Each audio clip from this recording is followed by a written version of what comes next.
So I'm going to prepare jerk pork, and I'm putting on a dry rub, and you got to make sure that you get the pork that has the bone in there. So right now I'm seasoning up with some dry rub in there, dry rub. And as I said, I normally do dry, then I do wet. We're going to marinate it in my jerk sauce for 2 days or a day in the fridge. So right now I'm putting in dry rub in there. You want to make sure all of that goes into the pork so it's nice and succulent when you're ready to do it in the oven. So I have put on my dry rub, and now I'm going to put my jerk sauce on there to marinate it. Okay, and remember, as I said, you can make this how hot you want and how mild.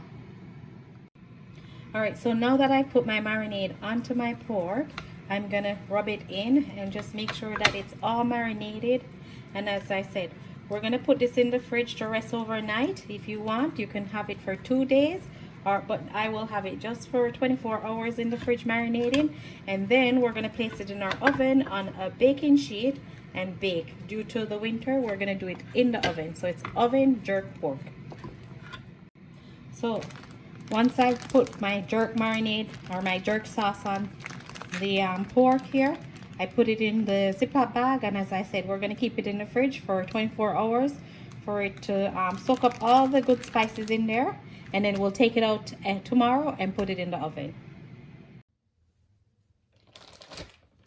So after we've marinated the pork into our jerk sauce for a day, now we're going to put it in the oven, and you want all that spice and everything.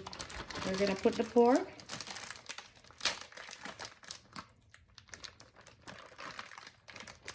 and then we're going to put this in the oven. So now we're going to put it in the oven at 400 degrees, and we're going to cook for an hour and a half at 400 degrees. This is what your oven jerk pork looks like, and this is authentic Jamaican oven roasted jerk pork.